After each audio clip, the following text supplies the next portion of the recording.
Hi, and welcome everyone to the Startup Street, app by Voice of Healthcare Incubator, where, as of all of you know, we are brewing interesting conversations with a set of mentors, advisors, and our partners at the incubator. To give an overview to the audience today, the overall aim and the agenda of these conversations is to reach out to the startup minds and create a conversation where our startups, or let's say budding entrepreneurs, can build on immense experiences that our partners would be sharing with us today. And I'm sure there would be a lot that they could take away from these discussions. My guest today for this interaction is Mr. Navjeewan Khosla.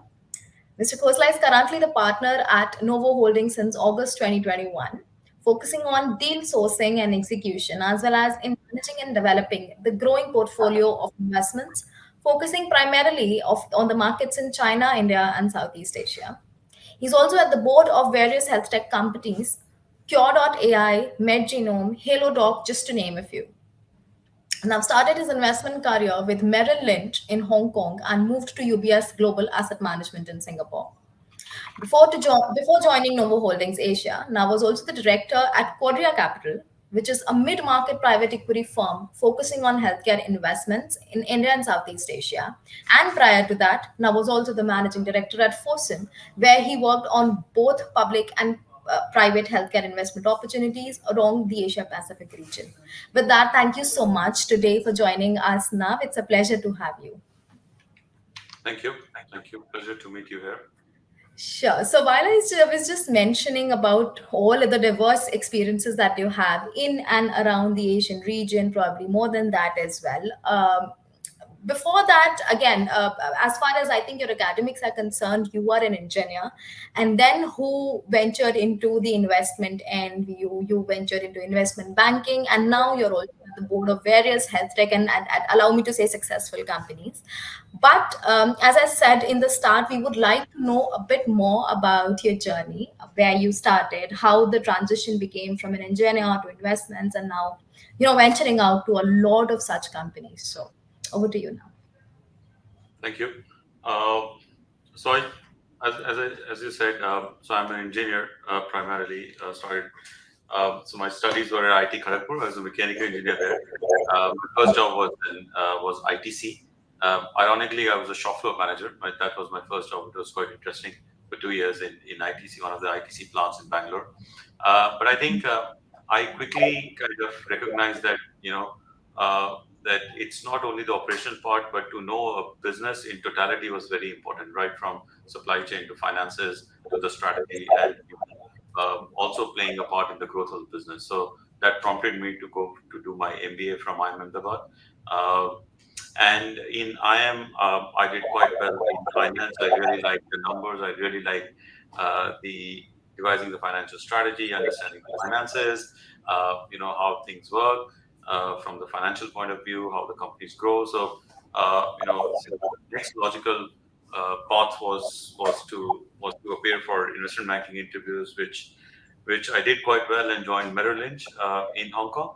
I think another good thing was the fact that straight away it gave me an international exposure, and Merrill Lynch obviously being one of the top investment banks at that point of time gave me an exposure to understand different businesses. So I was part of their investment group called Principal Investment Group, where we started investing in various businesses in India and Southeast Asia, and that straight away gave me an exposure to understand, analyze, and then invest in various businesses. So still at that point in time, I was looking at businesses again more from an economics and financial point of view. But the good thing was that it gave me exposure to the whole Asia, and it gave me an exposure to different sectors. And I'm very thankful to Merrill Lynch, although I know it's not there anymore. But I think the first exposure, the first few years of Merrill Lynch were a great learning experience. Then obviously because of the PFC, I moved to UBS doing the same kind of work, investing in both private and public. But then my focus kind of came down to three sectors, which was consumer, financial, and healthcare. So I became more focused. I became more focused in terms of sectors, more focused in terms of geography, looking at mostly India, Southeast Asia, and some China, and became more focused in the types of investment which was more private. Uh, I think the turning point in my career was when I joined Fosun. So Fosun kind of liked my experience. Fosun like I worked with Chinese firms. I worked in Hong Kong for a long time, so I understood how I work with the Chinese companies, how to work with Chinese colleagues, and I knew the India investment scenario quite well. I had a good network in India. I had proven my analytical, my investment skills anyway. So they were quite happy to offer me the post of managing director and country head when Fosun was building up its healthcare private equity team in India. And that I think was a turning point in my career where, I shifted from a general banking environment to a more focused private equity and working with a healthcare conglomerate like Fosun, which recently invested in Gland. Uh, the experience with Fosun was good in two ways. First is in terms of the leadership skills I set up and led the whole private equity team for India and Southeast Asia. And second was focused entirely on healthcare investments. So I bid for Fortis. Actually, with Fosun, we reached the final rounds of bidding for Fortis. Worked closely with Gland Pharma in India and looked at various other investments in healthcare in the Indian space. Then in 2020, I moved to Singapore, briefly joining Quadria, and then have moved to Novo. And Novo, which is my current organization, is world's largest healthcare and life sciences investor. So we work for Novo Nordisk Foundation, which is $135 billion AUM. And the good thing is that we invest in companies across different maturity profiles, right from venture stage companies to growth companies to mature companies.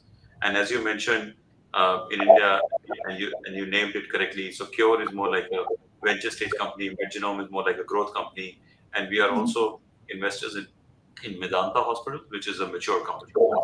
It gives me an independence to look at companies across different maturity profile. Um, and Novo is a stable and high quality investor. So we are not running any fund. The money comes from the Novo Nordisk, which is one of our portfolio companies, and we own majority of that. So the dividend from Novo Nordisk is used to invest in healthcare and life sciences companies. Uh, and I would say that we are pretty much the gold standard when it comes to healthcare and life sciences investments.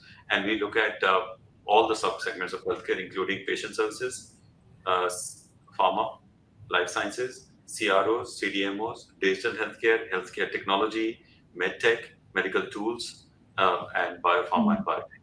So our investments span across all these three subsegments.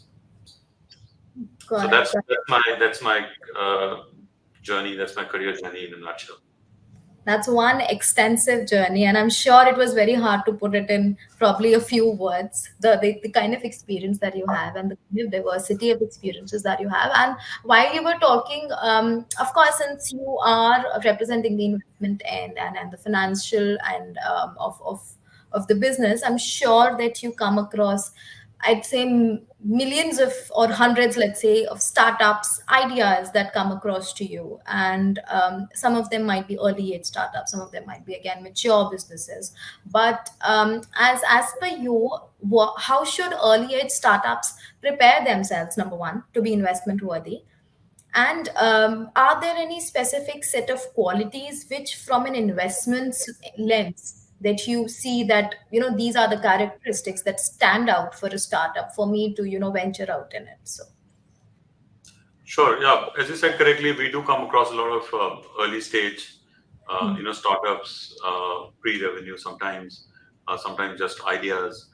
So different stages, we come across different startups. I think the the the biggest thing, one or two things I would say or features which stand out when we look at startups is first is obviously it should solve a problem which is there, which is a real world problem, which is a problem for the masses, for the population, and it should solve for that.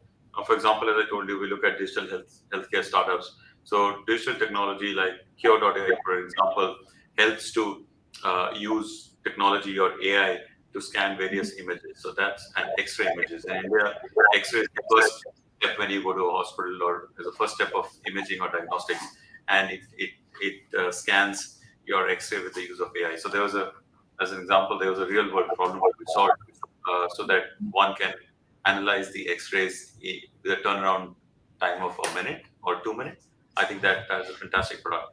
The second thing which I would say is what differentiates that startup is there must be something innovative. Either it's the business model or technology, or something which is sticky and something which is sustainable. I think a lot of startups do solve a problem, but not with that innovative. It's more like a Me Too product, and uh, but doesn't come with that sustainable edge or sustainable technology. So I think we do evaluate the startups in terms of what differentiates, whether technology is differentiated, what exactly are they doing different from others.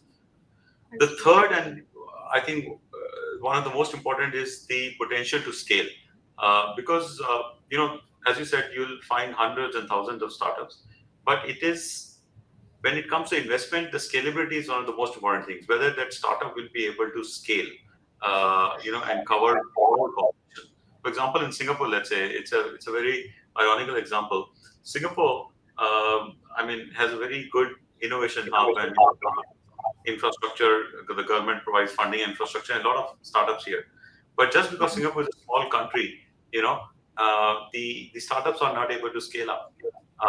So that's why I mean scalability at some profits or monetization is very important. I think that's I think one of the key pillars when we look at startups.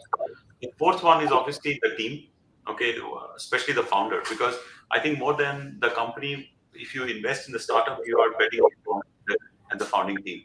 Uh, his integrity, his track record, his management skills, how he manages a team, uh, and how visionary he is. I've seen startup founders who who started up well, but then they cannot let go of doing things themselves. So they'll be, involved in running, small operations. They'll be involved in recruiting interns. They want to do everything themselves. But I think the founder should also kind of be mature enough to look at more strategic parts of the startups. And in a lot of startups we have invested, we have tried to professionalize the management, tell the founder to do, what more important things are. So I think founder his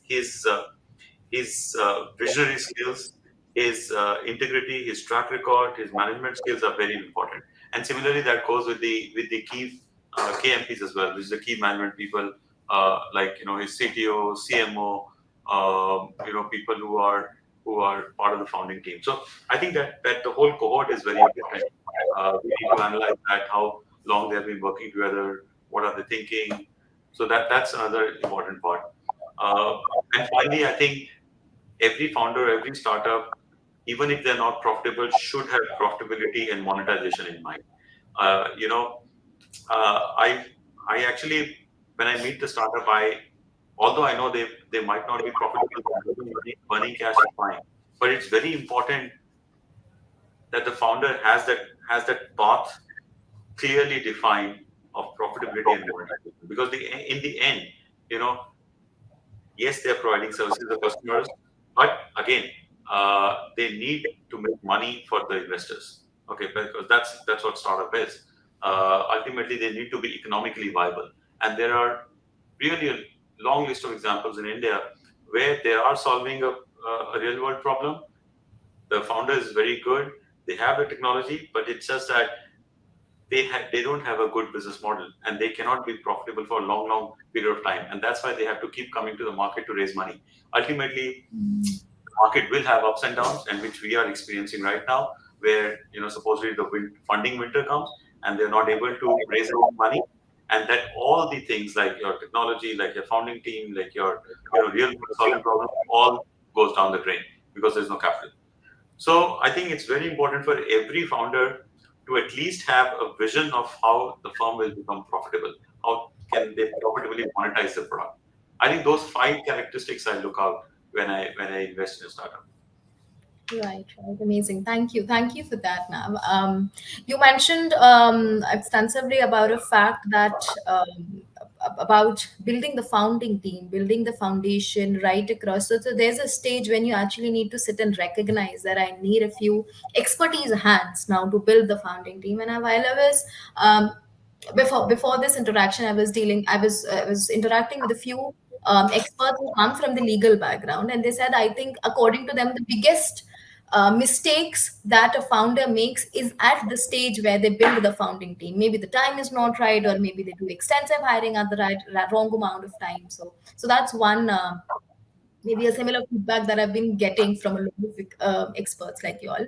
Um, while we were talking and while you mentioned that again, solving a problem is one of the biggest key factor that has to do with whether or not that do we venture out in a startup. And when we talk about the healthcare industry, I'm sure there are significant amount of startups who have the capability to solve the problem. um, but as far as your experiences also is concerned, you started out with a lot of other let's say industries, but then you finally venture out into healthcare being one of the most prominent ones. At Voice of Healthcare Incubator, again, the vision, the broad vision that we have is to deal with the healthcare startups, to grow the budding minds that actually have and or maybe are striving to solve a problem. And since you're closely associated with VOH Incubator, again, as I said, it's been specifically designed to make an impact on the healthcare industry. But again, how do you think these platforms like incubators or and specifically the ones who are dealing with one set vertical of the industry can benefit the industry at the large? And what or not just healthcare, maybe there might be some other incubators who are dealing with the other verticals of the industry, but what according to you can a few of the significant differences these incubators could make out to the early or the next gen entrepreneurs? Sure. I think again, healthcare is, I mean, it can be broadly classified as one vertical, but I think it's a huge, huge vertical. So healthcare, spans patient services, which in itself is a big, vertical. So you have, you know, uh, single specialty clinics, you have diagnostics, and then you have medtech, you have medical tools, you have digital health tech, healthcare technology, then you have the pharma and life sciences. So healthcare in itself, I think, is really, really big if you go down to the subsegments. Now, and it's very interesting that in the last few years, we have seen very interesting, business models in the healthcare because there are two or three trends I would say which are kind of the reason why this is happening. First is your personal healthcare insurance penetration is increasing, so everybody can access healthcare now. If you go a digital platform, you can access. I think people are a lot more confident now. They have the awareness and they have the tools to access healthcare. Second is, I think to some extent, internet penetration. I think everybody has a phone now. Everybody has access to internet, so that is helping out with all these digital health tech platforms. Uh, Third, I would say, is the technology which is being adopted, in the healthcare, which gives you accurate results in a very less turnaround time. Uh, so I think those three, four trends is basically, is incentivizing or encouraging a lot of interesting healthcare healthcare investment opportunities in India. And I know VOH for a long time. I've been associated with the founders for a long time. And I think VOH is doing a great job in terms of incubating and helping out the mentors. I'm one of the mentors, and I went through the first round of the presentations, and when we shortlisted. And it's very heartening, and I'm very pleased to see such diverse, such interesting business models. I think where VOH and as mentors we help out is because we were a set of people who come from diverse background. I come from an engineering, come financial background. There are people from medical background, people from different kinds of background. I think, and the suggestions we gave to the founders were really really good. Uh, Either that was on product strategy, okay. The suggestions range from regulatory landscape as well. What do you think of the regulatory? Because it's very important uh, to be regulatorily compliant when you launch a medtech or a medical tools company. So, the mentors provide that input, that what kind of regulatory framework you need, what kind of product strategy, product launch strategy you need, because ultimately, as I mentioned, profitability is one thing which is one of the main things you're looking at. So your launch strategy, what is the kind of audience you want to, what is the audience you want to target? And there are people who have marketing careers in the mentors circle. So I think they provided inputs on the product launch strategy, provided inputs on regulatory front. I came up with connecting people to different countries and different regions, given my network due to and Novo. So there's a geographical expansion kind of angle which brings in. So the thing is that because of the fact that VOH has now is dealing with people from different background.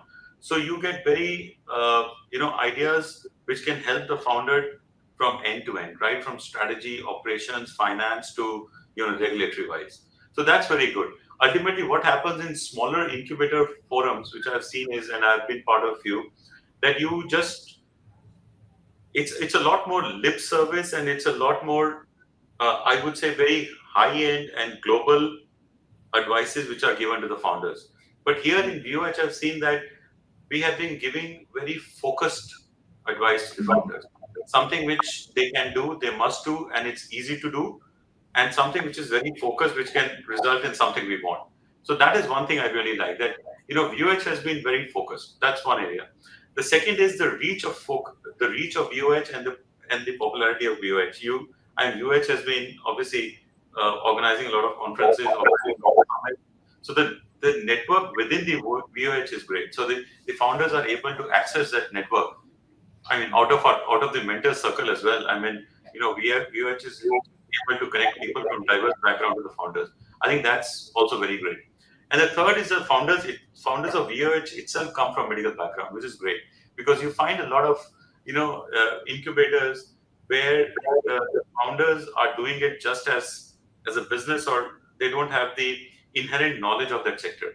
But here, the good thing is that Dr. Naveen and everybody they actually know the sector, which is very important. You know, so those 2 3 points I would say really stand out when we talk of VOH as compared to the other incubators. Right, right. Thank you so much. Now, it's you share a couple of kind words for Voice of Health. Yeah, thank you so much. Moving on, we have discussed extensively about, let's say, a few challenges that come up to a startup's way. We've discussed a few standard points that would help a startup to just before venturing out and just before getting into the market to become investment worthy.